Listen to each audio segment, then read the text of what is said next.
कौन सा मजबूत है, 1000 परतों वाला कागज का जेल या 500 पाउंड का पत्थर का जेल? जो पहले अंदर से भाग जाएगा वह पुरस्कार जीत जाएगा। अवे ने कागज की जेल चुनी, जबकि द जुआंग ने पत्थर की जेल। कागज की बनावट भले ही नरम और पतली हो, लेकिन 1000 परतें एक साथ मिलकर इसे लोहे की दीवार के समान मजबूत बना देती हैं। इसे हाथ से खोलना बिल्कुल भी संभव नहीं है। द जुआंग की पत्थर की जेल बेहद कठोर है, केवल बल के सहारे वह थक कर भी बाहर नहीं निकल सकता। होस्ट ने 2 उपकरण लाए, पत्थर, कैंची। कागज के खेल में पहले उपकरण चुनने का अधिकार दिया। इस राउंड में द जुआंग जीत गया। उसने कैंची चुनी। जानबूझकर ईंटें अवे के लिए छोड़ दी गयी। सोचा था कि कागज की जेल में ईंटें काम नहीं आएंगी, लेकिन उन्होंने देखा कि ईंटें काफी उपयोगी साबित हो रही हैं। जबकि द जुआंग उतना भाग्यशाली नहीं था। कैंची से पत्थर को रगड़ने पर केवल चिंगारियां निकल रही थी, कोई नुकसान नहीं हुआ।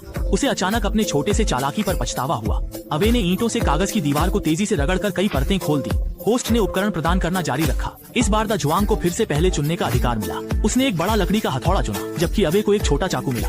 चाकू कागज की जेल को काटने के लिए उपयुक्त है। उसने कई परतें खोल दी, जबकि द जुआंग का लकड़ी का हथौड़ा बज रहा था और काटने से दर्द हो रहा था। यह मजबूत नहीं था। उसे टूटे हुए लकड़ी के टुकड़ों का उपयोग करके मारना पड़ा। कठोर पत्थर में एक दरार आ गई। द जुआंग ने एक छोटा कदम आगे बढ़ाया, जबकि अवे की कागज की दीवार 100 से अधिक परतें खोल चुकी थी, लेकिन जाते ही वह मजबूत हो गई। चाकू से उसे खोदना मुश्किल हो रहा था। देखने में साधारण कागज की जेल सोचने से कठिन है। दोनों को बस लगातार मारना है, लगातार मारना है। नए उपकरण अपने अपने जेलों में छिपे हुए हैं। होस्ट ने स्पष्ट रूप से स्थान बताया, लेकिन उन्हें निकालना न केवल समय लेता है बल्कि मेहनत भी। अवे को कई परतों में लिपटे प्लास्टिक की फिल्म को फाड़ना होगा, जबकि द जुआंग की रेत की ढेर 1 मीटर से अधिक ऊंची है और उच्च उपकरण शायद सबसे नीचे छिपा हुआ है। उसे रेत को पूरी तरह से हटाना होगा।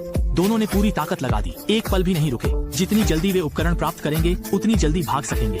अवे ने सबसे पहले पैकेज खोला और नया उपकरण प्राप्त किया। यह चाकू थोड़ा भारी है, यह अच्छा काम करेगा। अवे ने दीवार पर एक नई परत खींची, जो यह दर्शाता है कि उसने 200 से अधिक परतें खोल दी हैं, जबकि द जुआंग ने अभी तक आधी रेत भी नहीं निकाली है। उसके हाथ और पानी का उपयोग करना मुश्किल हो रहा है। नीचे की रेत और भी कठिनाई से बाहर आ रही है। वह थोड़ी पागलपन में है। उसने पैरों से बक्से को लात मारी और गिरती हुई रेत चारों ओर बिखर गई। अगर पहले ही पता चल जाता तो इतनी मेहनत नहीं करनी पड़ती। द जुआंग ने रेत के ढेर को बेताबी से खोदते हुए आखिरकार एक हथौड़ा ढूंढ लिया। बिना किसी रुकावट के उसने सीधे दीवार पर वार किया। पत्थर एक एक करके गिरने लगे। वह थक कर लाल हो गया, लेकिन हार मानने को तैयार नहीं था। यह तो पुरुषों के बीच की लड़ाई थी, लेकिन उपकरण कमजोर थे। जल्दी ही उसे रिटायर होना पड़ा। उसने केवल हैंडल का उपयोग करके मारना जारी रखा। अच्छी बात यह थी कि टूटे हुए पत्थरों का कोई सहारा नहीं था, इसलिए एक परत को तोड़ना बहुत आसान हो गया। अंदर का पत्थर बेकार हो गया। अवे की दीवार मोटी और मजबूत थी। जितनी अधिक उसने खोली उतनी ही अधिक परेशानी बढ़ती गई। बगल के फाइबर को कैसे साफ किया जाए?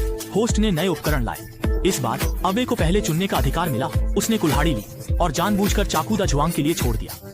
जैसा कि उसने चाहा, चाकू से पत्थर के फाइबर को हटाना संभव नहीं था। द जुआंग ने संघर्ष छोड़ दिया और अगले उपकरण का इंतजार किया। अवे भी बहुत निराश था। मोटी कागज की परत को काटना बिल्कुल भी संभव नहीं था। इस बार होस्ट ने नए उपकरण को एक बॉक्स में छिपा दिया। अवे का बॉक्स कंक्रीट का था। द जुआंग के पास 100 परतों वाला कागज का